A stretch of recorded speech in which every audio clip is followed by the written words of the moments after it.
Pushpa the rule. Pushpa প্রথম পর্বে আমরা দেখেছিলাম পুষ্পা কখনো তার বাবার নাম বা বংশ পরিচয় পায়নি, কারণ তার মা ছিল দ্বিতীয় স্ত্রী আর কিছুটা নিচু জাতির। সেখান থেকে পুষ্পা রাজ ব্র্যান্ড হয়ে ওঠে। নিজের দম, পাওয়ার, রুতবার কারণে সে উপরে উঠতে থাকে। লাল চন্দনের স্মাগলিং কিংয়ে পরিণত হয়। তার প্রতিদ্বন্দ্বী ছিল এসপি ভাওয়ার সিং। লাস্ট ফাইটে ভাওয়ার সিংকে না মেরে পুষ্পা ছেড়ে দিয়েছিল।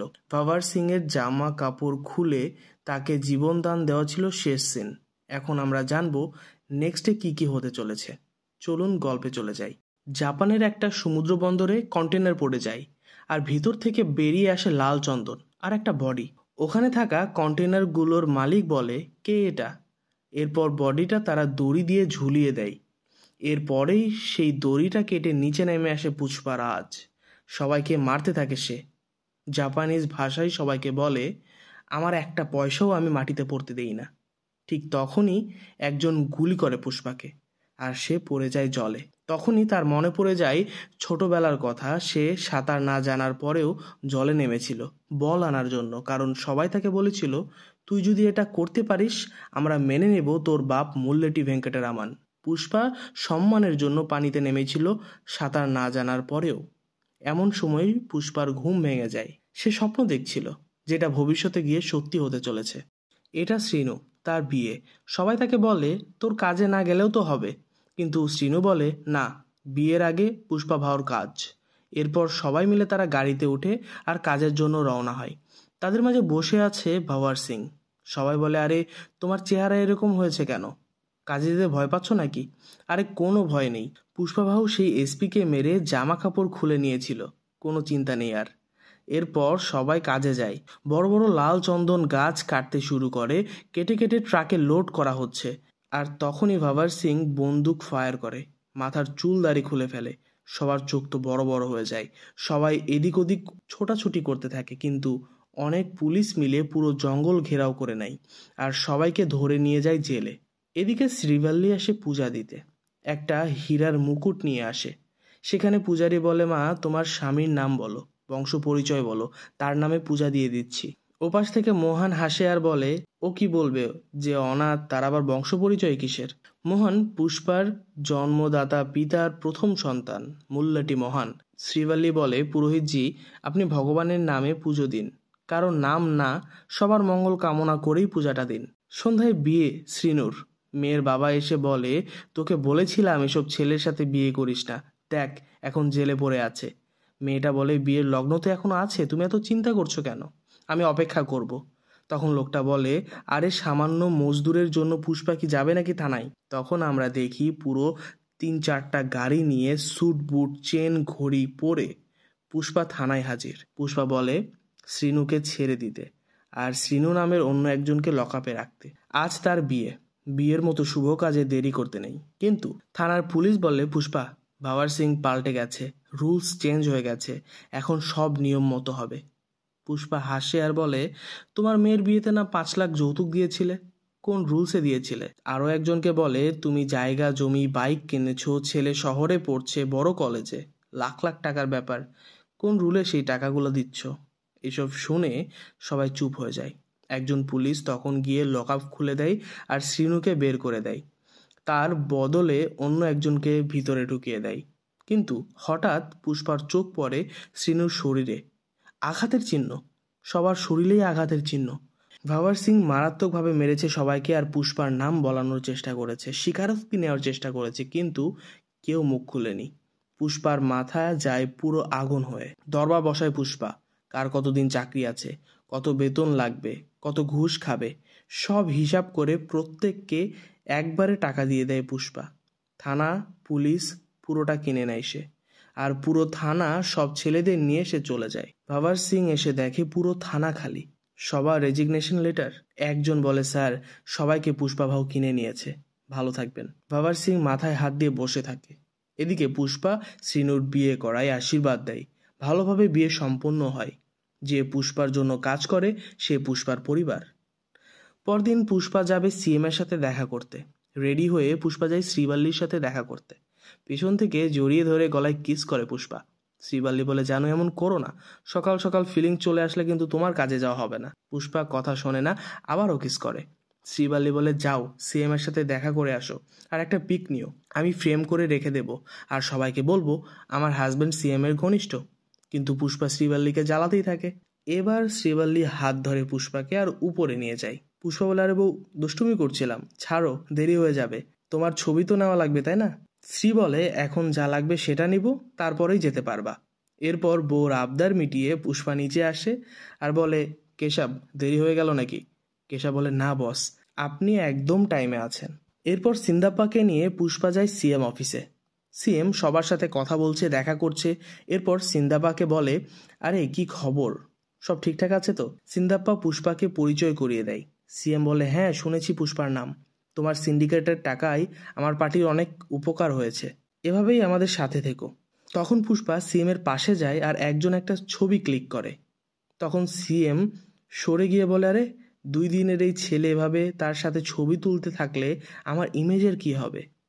আর স্মাগলারের সাথে ছবি পেপারে আসলে, টিভিতে গেলে, তখন আমার রেপুটেশনের কি হবে, আমার পদের কি হবে? সামনে এমনি নির্বাচন, কে খিসিক করে ফটো তুলেছে দেখি। এরপর ছেলেটার ক্যামেরা ফিল্ম নষ্ট করে দেয় সিএম।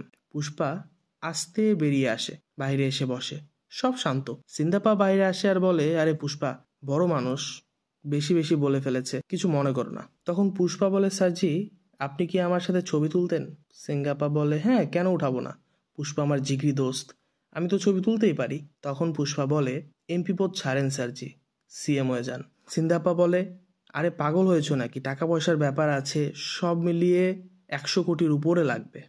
পুষ্পা বলে, দিলাম, 500 দিলাম, যান প্রতাপ রেড্ডির সাথে দেখা করে আসেন আর খেলা ফাইনাল করেন আর একটা খিসিক করে ছবি তুলে রাখেন। 24 তারিখে শপথের দিন আমার বাড়িতে লাগায় রাখবো, আমার বউ আবদার করেছে বলে কথা। এরপর একটা ছবি তুলে পুষ্পা চলে আসে বাসায়। সিন্দাপ্পা হা হয়ে তাকিয়ে থাকে। কিছুদিন পর সিন্দাপ্পা যায় দিল্লি। সে প্রতাপ রেড্ডির সাথে দেখা করে আর বলে, সিএম আমি হলে কি সমস্যা, আমাকে সিটটা দিন না। তখন প্রতাপ রেড্ডির ভাইয়ের ফোন আসে। ফোন দিয়ে সে বলে, পুষ্পা 5 কোটি টাকা আর সোফা নিয়ে এসেছে।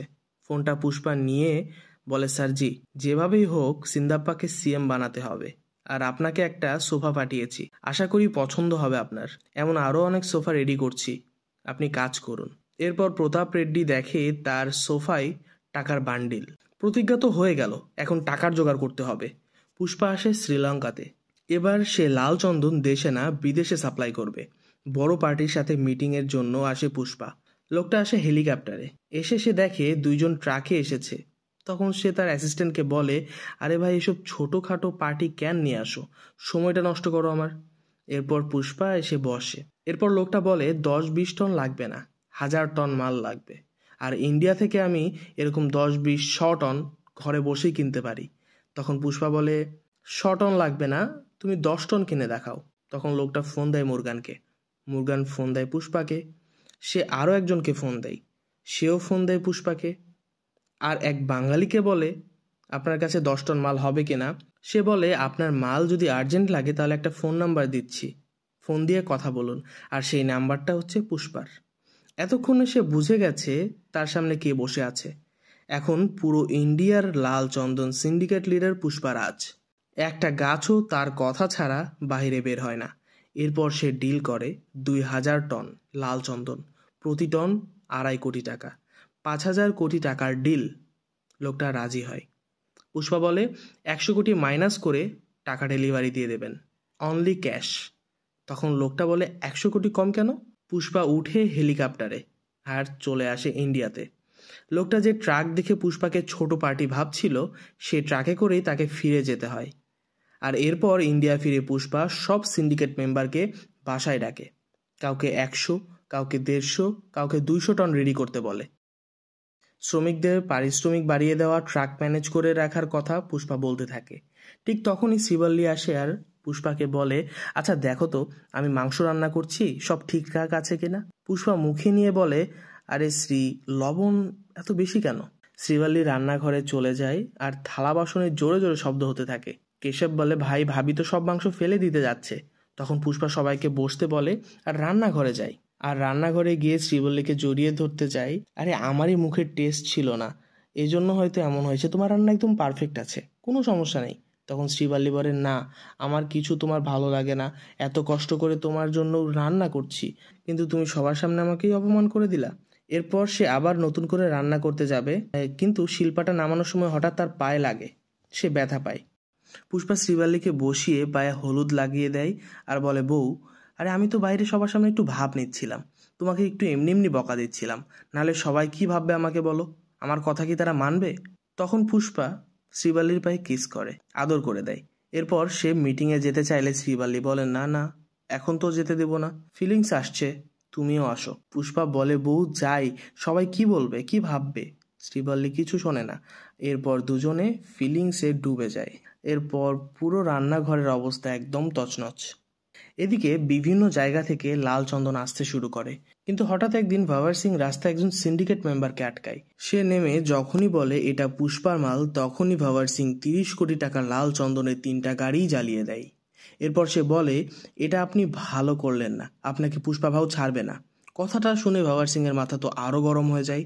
সে সাথে সাথে লোকটাকে ফেলে দেয় ব্রিজ থেকে নিচে। মারা যায় লোকটা। মানসিক প্রশান্তি অনুভব করে ভাওয়ার সিং।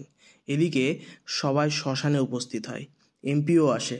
সিন্ডিকেট মেম্বাররা বলে, স্যার এভাবে আর কতদিন?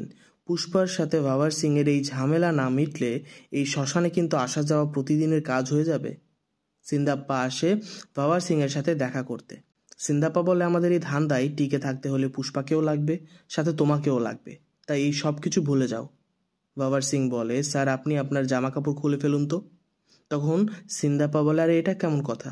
তখন ভাওয়ার সিং বলে, পুষ্পা আমার জামা কাপড় খুলে আমাকে হাসির পাত্র বানিয়ে রেখেছে, সবাই এই বিষয় নিয়ে হাসি তামসা করে, আর আপনাকে শুধু আমার সামনে খুলতে বললাম আর আপনি পারলেন না।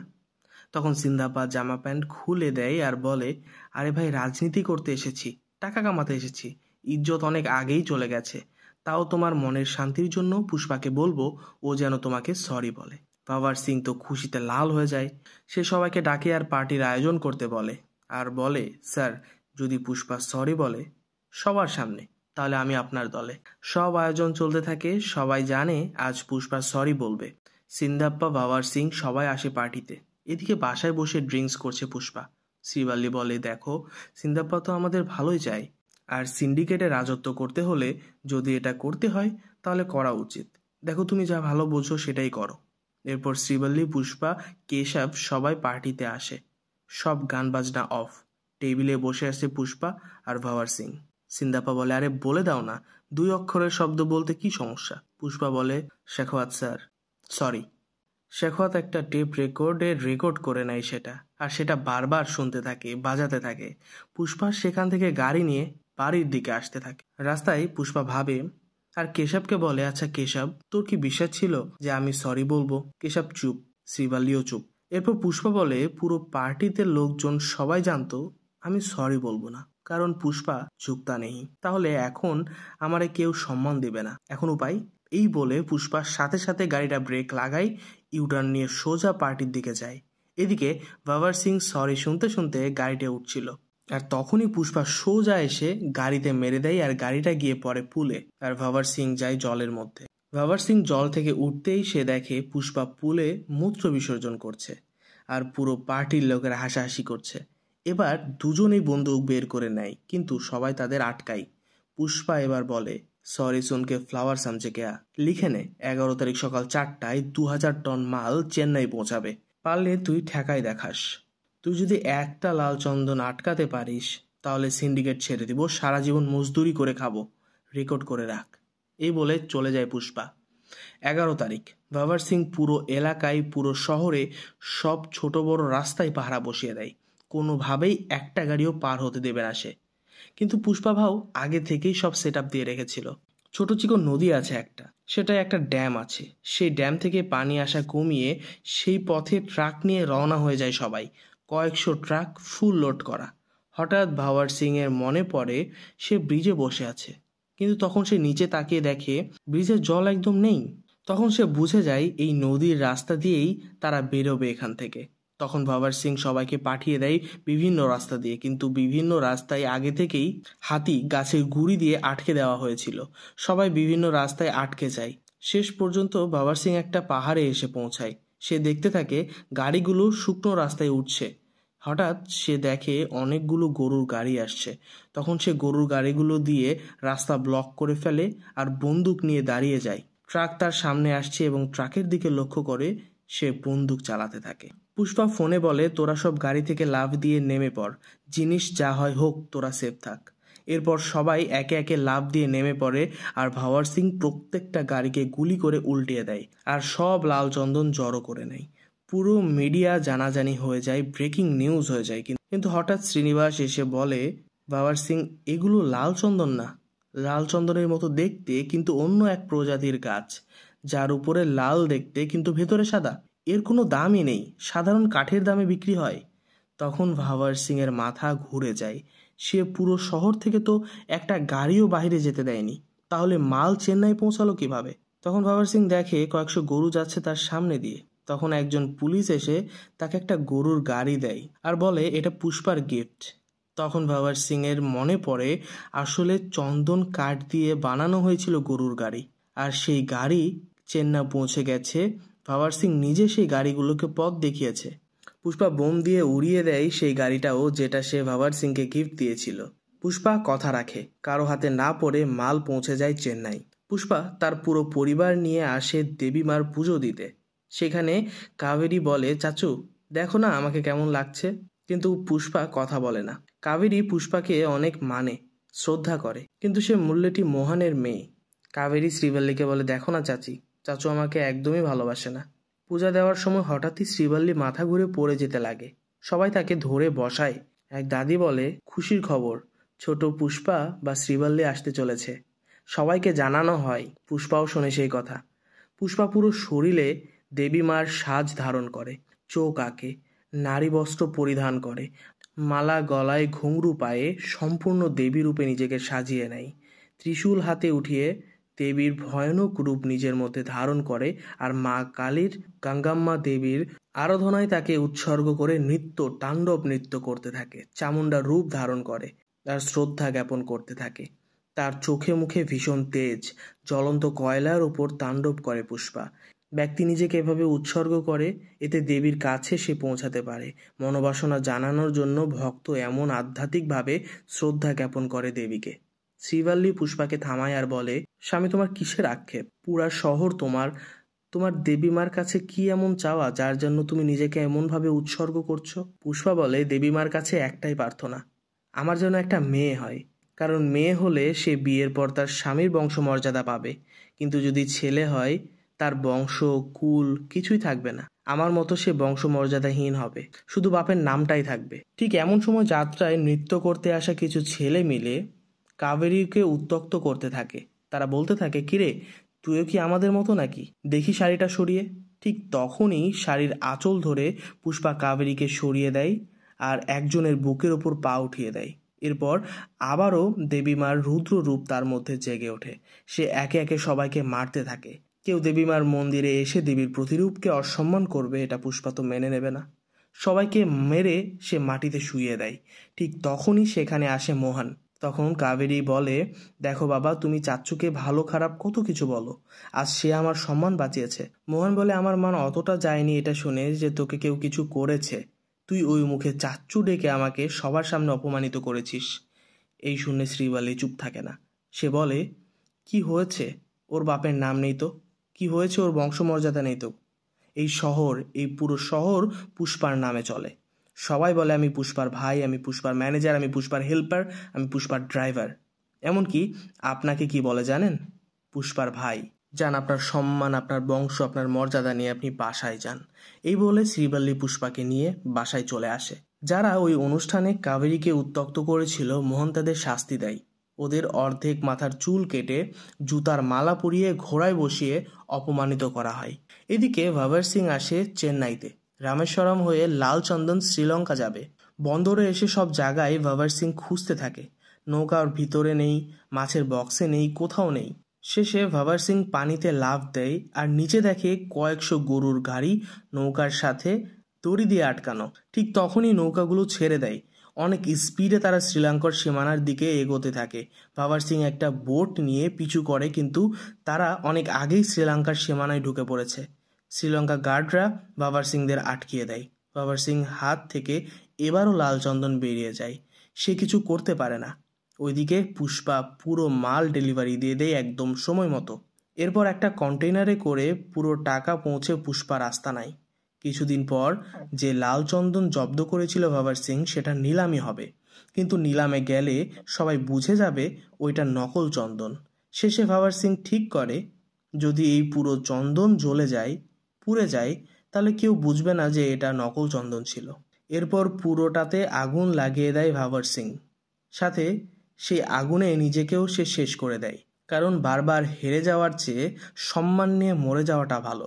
আর এদিকে একে একে সব বাজি জিতে যায় পুষ্পা। এরপর সেই টাকার জোরে সিএম হয়ে যায় সিন্দাপ্পা সিএমের শপথ গ্রহণের পরেই পুষ্পার বাসায় আসে, পুষ্পার সাথে ছবি তোলে। খাবার খেতে বসে শ্রীবাল্লিকে বলে, শ্রীবাল্লি, এই সিএমটা হয়েছে শুধুমাত্র তোমার ছবি তোলার কারণে। তুমি শুধুমাত্র তোমার স্বামীর কাছে ছবি চেয়েছিলে, এজন্য আজ আমি এখানে সিএম। এরপর ফটো টাঙিয়ে দেওয়া হয় পুষ্পার দেওয়ালে। পুষ্পা ভাও রাজ করতে থাকে। সিএম যেহেতু নিজের লোক, সব ক্ষেত্রে তার বিজনেস আরও দ্বিগুণ বেড়ে যায়। এদিকে সকালে শ্রীবল্লী দেখে পুষ্পা পাশে নেই। স্বামী বলে ডাক দিলে পুষ্পা খাটের নিচ থেকে উঠে আসে। শ্রীবল্লী বলে, আরে তুমি কোথায় ছিলা? পুষ্পা বলে, আরে আমার ঘুমানো তো খুব একটা ভালো না, যদি বাবুর কিছু হয়ে যায়, ব্যথা লাগে, তাই নিচে শুয়েছিলাম। এরপর শ্রীবল্লীকে সে নিয়ে কোলে করে ওয়াশরুমে রেখে আসে। এরই মাঝে বাইরে থেকে সবাই পুষ্পাকে ডাকাডাকি করছে। গেট খোলার পর সবাই বলতে থাকে ওরা কাবেরীকে নিয়ে গেছে, ফোন দিয়ে মোহনকে বলেছে 2 কোটি টাকা মুক্তিপণ দিতে, আর কাবেরী যদি কিছু হয়ে যায়। পুষ্পা কিছুই বলে না, গেট লাগিয়ে দেয়। সবাই ভাবে হয়তো পুষ্পা কিছুই করবে না, কিন্তু সে বন্দুক কাঁধে নিয়ে সব লোকজন নিয়ে সোজা চলে যায় টিভি চ্যানেলে। লাইভে আসে পুষ্পা, বলে, যে করেছিস শেষ ওয়ার্নিং দিয়ে দিচ্ছি, যেখান থেকে উঠিয়েছিস সেখানে রেখে যাবি, যদি একটা চুলও বাঁকা হয় টুকরা টুকরা করে কেটে রেখে দেব।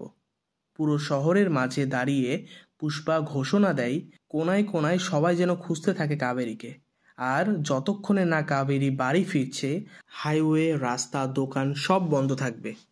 এরই মাঝে বীর প্রতাপ রেড্ডি দেখা করে সিন্দাপ্পার সাথে আর বলে, পুষ্পা এসব কি করছে? ওর ভাতিজিকে উঠিয়েছে আমার ভাইয়ের ছেলে বুগ্গা রেড্ডি, আমাদের বংশের একমাত্র ছেলে। কিছুদিন আগেই জেল থেকে বেল করিয়ে নিয়েছি। ওর ভাইয়ের সাথে তো ওর সম্পর্ক নেই, ভুলে যেতে বলো এসব ম্যাটার। সিন্দাপ্পা ফোন দেয় পুষ্পাকে আর বলে, এইসব কি পুষ্পা?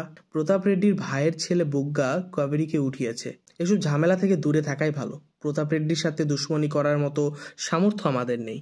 পুষ্পা ফোনে বলে, পিএম হোক সিএম হোক, বিষয় যখন আমার ফ্যামিলির, তখন আমি কাউরে গুনি না। এই বলে ফোন কেটে দেয়। তখন বুগ্গা রেড্ডি ফোন দেয় পুষ্পাকে আর বলে, ভাও, টাকার দরকার ছিল, এজন্য ভুল করে উঠিয়ে নিয়েছি, তুমি টাকাটা নিয়ে আসো না, আমি ওকে ছেড়ে দেব। এরপর বুগ্গা রেড্ডি জায়গাটার নাম বলে পুষ্পাকে। পুষ্পা হেলিকপ্টারে ওঠে। শ্রীবাল্লি কপালে টিপ দিয়ে বলে, ঘরের মেয়ের সম্মান সবার আগে, এর জন্য যত লাশ বিছাতে হয় কোনো আপত্তি নেই। কাবেরীকে আমি সন্ধ্যার আগে বাড়ি দেখতে চাই। পুষ্পা হেলিকপ্টার নিয়ে চলে আসে সেই আস্তানায়। এরপর সে টাকার সোফা ফেলে দেয় আর পুরো জায়গাতে টাকা উঠতে থাকে। পুষ্পা যায় আর বন্দুক উঠিয়ে ধরে বুগ্গার গলায়। বুগ্গা বলে, ভাও, এদিকে গুলি চললে ওদিকেও চলবে। সেদিন যে মার মারছিলা আজও ভুলতে পারিনি, শুধু কয়েকটা মার খাও আমাদের হাতে, কলিজাটা ঠান্ডা হয়ে গেলে তোমাদের দুজনকেই ছেড়ে দেব। পুষ্পা কিছু বলে না। এরপর বুগ্গা রেড্ডি তার ছেলেরা মারতে থাকে পুষ্পাকে। একজন বলে, আরে মজা পাচ্ছি না, মনে হচ্ছে অন্য কাউকে মারছি। তখন একজন দেবী মায়ের শাড়ি এনে পরিয়ে দেয়। হলুদ আবির ছাই দিয়ে পুষ্পাকে দেবী সাজে সাজানো হয়, আর তারপরে তাকে মারতে থাকে সবাই। এরপর আরও অনেকজনকে ডেকেছে বুগ্গা, তারা এসে দেখে পুষ্পা। তখন সে পুষ্পার হাত পা বেঁধে দেয়, কারণ সে জানে পুষ্পা কতটা ভয়ানক হতে পারে। মারের এক পর্যায়ে কাবেরীকে নিয়ে আসা হয় পুষ্পার সামনে, আর একজন বলে, কিরে, আগের দিন তো আঁচল হাত দিতেই পাগল হয়ে গেছিলি, দেখি আজ কি করতে পারিস। এই বলে একজন আঁচল হাত দিয়ে ধরে ফেলে দেয়। তারপর একজন বলে, দেখ, আমরা এখনো কিছু করিনি, কোথাও কোনো আঁচড়ও নেই। একজন পা দিয়ে কাবেরীর শাড়ি হাঁটু পর্যন্ত উঠায়, একজন কাবেরীর ব্লাউজ ধরে কাঁধ পর্যন্ত ছিঁড়ে দেয়। আর এই মুহূর্তে পুষ্পা মাটিতে মাথা লাগিয়ে উঠে যায় আর এক লাফ দিয়ে সেই ছেলের গলায় কামড় দিয়ে রক ছিঁড়ে ফেলে যে কাবেরীর ব্লাউজ ছিঁড়ছিল। এরপর পুষ্পা হাত পা বাঁধা অবস্থায় সবাইকে মারতে থাকে। একটা পর্যায়ে সে হাতের বাঁধন, পায়ের রশি কেটে ফেলে। প্রত্যেককে তাড়া করে করে সে মারছে। যে ছেলে পা দিয়ে উঠেছিল শাড়ি, তার পা কেটে ফেলে। টুকরা করার কথা ছিল, পুষ্পা জবাই করা শুরু করে। এরপর কেশব আসে সবাইকে নিয়ে, পুষ্পাকে থামাতে যায়, ফোন দেয় সিন্দাপ্পা, পুষ্পাকে থামতে বলে, কিন্তু পুষ্পা হাতে ত্রিশূল উঠিয়ে নেয় আর বুগ্গা রেড্ডির মধ্যে ঢুকিয়ে দেয় আর এপার ওপার করে দেয়। ফোনে সিদ্ধাপ্পা বুঝে যায় কি হয়েছে। বুগ্গা রেড্ডির বাপও এসেছিল। তুই এই তুচ্ছ মেয়ের জন্য আমার ছেলেকে মেরেছিস, একে আমি আমার বাড়ির দাসী বানিয়ে রাখবো। কথাটা মুখ দিয়ে বলার সাথে সাথে ত্রিশূল গিয়ে গলায় লাগে আর গলা ছিঁড়ে বের হয়ে যায়। সব সমাপ্ত করে কাবেরীকে নিয়ে বাসায় ফেরে পুষ্পা। একদিন পর মোহন আসে পুষ্পার বাসায়। সবাই তাকে বসতে দেয়। পুষ্পাকে ডাকলে সে নিচে আসে না। মোহন বলে, ছোট মা, আমারই দোষ। আজ পর্যন্ত অপমান লাঞ্ছনা দিয়েছি শুধু তোমাদের, কোনোদিন সম্মান দেইনি। তবে আজ কাবেরীর বিয়ের কার্ড বাজার থেকে এনে প্রথমে আপনাকেই দিচ্ছি। কাবেরী অনেক ভালোবাসে তার চাচ্চুকে, আপনাদের সবাইকেই ভালোবাসে। ওর বিয়েতে আপনারা আশীর্বাদ দিতে আসবেন, আমার জন্য না হোক ওর কথা ভেবে আসবেন। এই বলে সে চলে যায়। শ্রীবালি উপরে আসে কার্ড নিয়ে আর বলে, স্বামী দেখো, মার নামে কার্ড ছাপিয়েছে, শ্রীমতী মুল্লেটি পার্বতী, তার ছেলে মুল্লেটি পুষ্পারাজ, আমার নামও আছে। এটা দেখে পুষ্পার চোখে জল চলে আসে। সে যায় বিয়েতে, মোহনকে জড়িয়ে ধরে, কাবেরীকে আশীর্বাদও দেয়, পুরো পরিবার মিলে ছবি তোলে। পুষ্পার পারফেক্ট পরিবার। এদিকে প্রতাপ রেড্ডি তার ভাইয়ের ছেলের শেষকৃত্য সম্পন্ন করতে থাকে। আর এইখানেই এই দ্বিতীয় পার্টের গল্পের সমাপ্তি হয়। সুন্দর একটা গল্প ছিল, আমি আমার মতো করে বলেছি। জানাবেন আপনাদের কেমন লেগেছে। আর হ্যাঁ, পার্ট 3-এ কি হতে যাচ্ছে সেটা ডিরেক্টরের ওপর, রাইটারের ওপর। গল্প কি হবে সেটা এখনো কিছু বলা যাচ্ছে না, তবে অনেক কিছুর হিন্ট দেওয়া আছে। যেমন আপনাদের প্রথমে বলেছিলাম জাপানের কথা, কন্টেনারের কথা, ভাওয়ার সিং এর লাশ কিন্তু পাওয়া যায়নি। এই প্রতাপ রেড্ডির প্রতিশোধ বা কে নেবে? পার্ট 3 হলে নতুন কেউ বা পাওয়ারফুল কেউ আসবে, দেখা যাক কি হয়। আজ এই পর্যন্তই, ভালো থাকবেন, দেখা হচ্ছে নতুন কোনো গল্প নিয়ে।